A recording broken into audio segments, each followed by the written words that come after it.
सिर्फ एक छोटा सा टेलर था सिद्दीकुल्ला चौधरी साहब की एक आवाज में, ये सिर्फ समझ लीजिए 10% लोग थे। अगर ये काला कानून वापस नहीं लिया जाएगा तो 95% जब लोग आएंगे ना, जब 100% मुसलमान आएंगे ना, तो पूरा हिंदुस्तान बंद कर दिया जाएगा।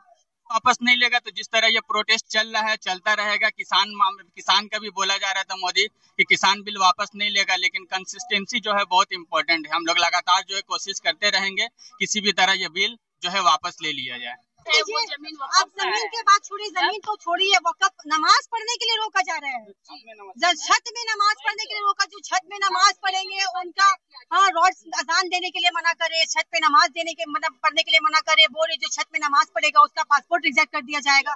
क्यों? वाई? क्या किस लिए? मुसलमान ने आपको क्या किया? और नमाज पढ़ने से आपको क्या तकलीफ है?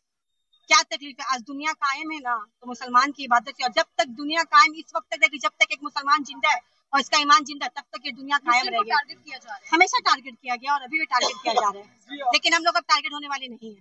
जी, आप लोग प्रोटेस्ट किया रामलीला मैदान में, अगर आपका कानून वापस नहीं लेते हैं तो आप लोग क्या ये आंदोलन? जी, ये सिर्फ एक छोटा सा टेलर था सिद्दीकुल्ला चौधरी साहब की एक आवाज में, ये सिर्फ समझ लीजिए 10% लोग थे। अगर ये काला कानून वापस नहीं लिया जाएगा तो 95% जब लोग आएंगे ना, जब 100% मुसलमान आएंगे ना, तो पूरा हिंदुस्तान बंद कर दिया जाएगा।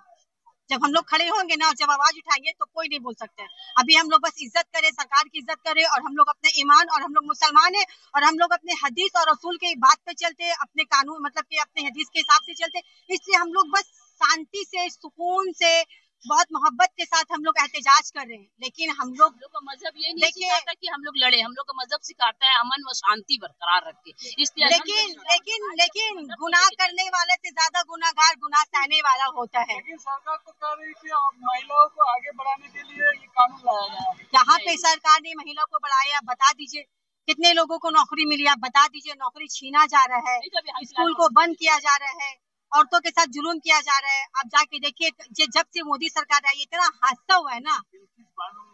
हाँ, बिल्किस बानो का देख लीजिए, आसिफा का देख लीजिए, हर एक चीज का देख लीजिए। हमेशा ही मुसलमान को टारगेट की तरह मुसलमान को तो छोड़ दीजिए, ये तो संविधान के खिलाफ मोदी जा रहा है, ये संविधान के खिलाफ है। और सिर्फ हम लोग इस जंग में सिर्फ मुसलमान नहीं है, इसमें हमारे सिख भाई, हिंदू भाई, हमारे सभी शामिल है, और सब हम लोग एक साथ होकर लड़ेंगे इस बार।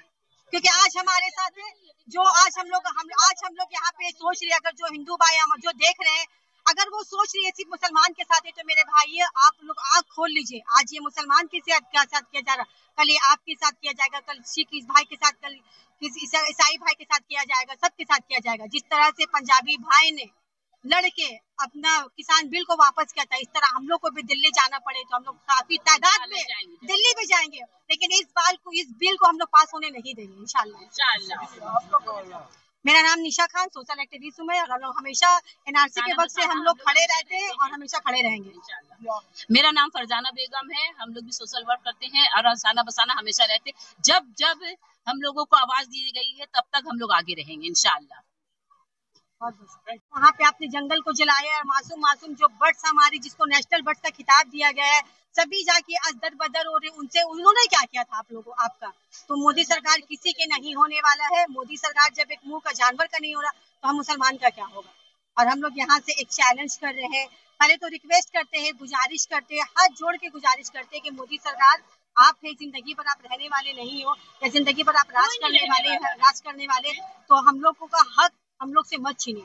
चैन से तो जीने का आपने हक छीन लिया है, बहुत परेशान, सब चीज हमारे ऊपर आती है, लेकिन मरने के बाद हम लोग को चैन से सोने का, ये हम लोग खुद अपना हक लेके रहेंगे इंशाल्लाह ताला। देखिए, हम लोग को तो 2 गज जमीन चाहिए। जब हम लोग इंतकाल होते हैं तो हम लोग अपने आप को बोलते हैं हम लोग को ये जमीन नहीं चाहिए, मगर 2 गज जमीन चाहिए, क्योंकि हम लोग जमीन में जाना है। क्यों लग रहा है कि सरकार जमीन जो है हड़पना चाहती है? क्योंकि सरकार तो कह रही है कि जो अवैध कब्जा है उसे रोका जाएगा। 2014 में कई सारे रेलवे की प्रॉपर्टीज है वो वक्त में अपने नाम में सिर्फ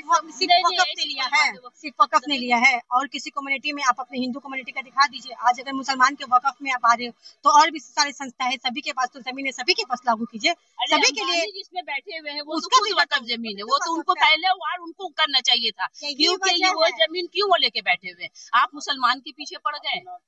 अडवाणी को तो पहले हटाना चाहिए कि भाई आप जो जमीन पे बैठे हैं वो जमीन वक़्फ़ आप जमीन के बात छोड़िए, जमीन तो छोड़िए, वक़्फ़ नमाज पढ़ने के लिए रोका जा रहा है। छत में नमाज पढ़ने के लिए रोका, जो छत में नमाज पढ़ेंगे उनका रोड अजान देने के लिए मना करे, छत पे नमाज देने के मतलब पढ़ने के लिए मना करे, बोले जो छत में नमाज पढ़ेगा उसका पासपोर्ट रिजेक्ट कर दिया जाएगा। क्यों? वाई? क्या किस लिए? मुसलमान ने आपको क्या किया और नमाज पढ़ने से आपको क्या तकलीफ है? जी, बीजेपी सरकार ने जो बिल पास किया उसके लिए आप लोग प्रोटेस्ट कर रहे हैं कलकत्ता के रामलीला मैदान में। जी, क्या बोलिएगा? बोले ये बीजेपी जो कानून बनाया है ये तो पूरा टोटली कॉन्स्टिट्यूशन के खिलाफ है। ये उसको पता चलना चाहिए। आर्टिकल 14, आर्टिकल 15, आर्टिकल 26, आर्टिकल 29 ये टोटली अगेंस्ट है, तो संविधान के भी खिलाफ है। और ये मुसलमानों के साथ बहुत ही दोहरा पॉलिसी अपनाया जा रहा है। मुसलमान के साथ डबल स्टैंडर्ड जो कि टोटली वायलेशन है आर्टिकल 14 का। ठीक है, तो हम मोदी को ये बोलना चाहते हैं कि आप जो भी करें संविधान के हिसाब से करें। आप जो ये डायरेक्ट दे दिए हैं, जो प्रोविजन लाए हैं वक्फ अमेंडमेंट बिल में, जो कि जिसमें डायरेक्ट आप जो है क्या नाम है डीएम को पूरा अधिकार दे दिए। कल को अगर किसी भी मामला में डिस्प्यूट होता है तो जो डीएम के पास वो डिस्क्रिशनरी पावर है, वो जाके अगर बोल दे कि ये प्रॉपर्टी वक्फ का नहीं है बल्कि किसी और का है, तो डायरेक्ट जो है उसी के पास चला जाएगा। तो इसीलिए हम चाहते हैं कि एक ऐसा प्रोविजन जो संविधानिक के खिलाफ है, ऐसा कोई भी कानून ना बनाए जिससे पूरा इंटीग्रिटी ऑफ नेशन का जो है खिलाफ हो। जी, मोदी जी बोल रहे हैं कि मुसलमान महिलाओं को और गरीब को आगे बढ़ाने के लिए बिल लाए। क्या बोलेंगे? ये तो एकदम बेकार बात है कि वो मुस्लिम वोमेन को जो है बोला जा रहा है कि इसमें जो ये मिलेगा। इससे पहले बहुत सारा चीज है। मोदी जी गवर्नमेंट तो बोले थे कि 2 करोड़ जो है ये देंगे, जॉब देंगे। क्या हुआ? 15 लाख अकाउंट में देंगे। ये सारा का सारा उसका जुमलाबाजी। ये सरकार है, ये सरकार जो है कभी किसी का नहीं हुआ है। ठीक है, तो इसको चाहिए कि मुसलमान के साथ ऐसा ना करें। अगर ये कानून वापस नहीं लिया तो आप लोग क्या करने वाले? अगर ये कानून वापस नहीं लेगा तो जिस तरह ये प्रोटेस्ट चल रहा है चलता रहेगा। किसान का भी बोला जा रहा था मोदी कि किसान बिल वापस नहीं लेगा, लेकिन कंसिस्टेंसी जो है बहुत इंपॉर्टेंट है। हम लोग लगातार जो है कोशिश करते रहेंगे किसी भी तरह ये बिल जो है वापस ले लिया जाए।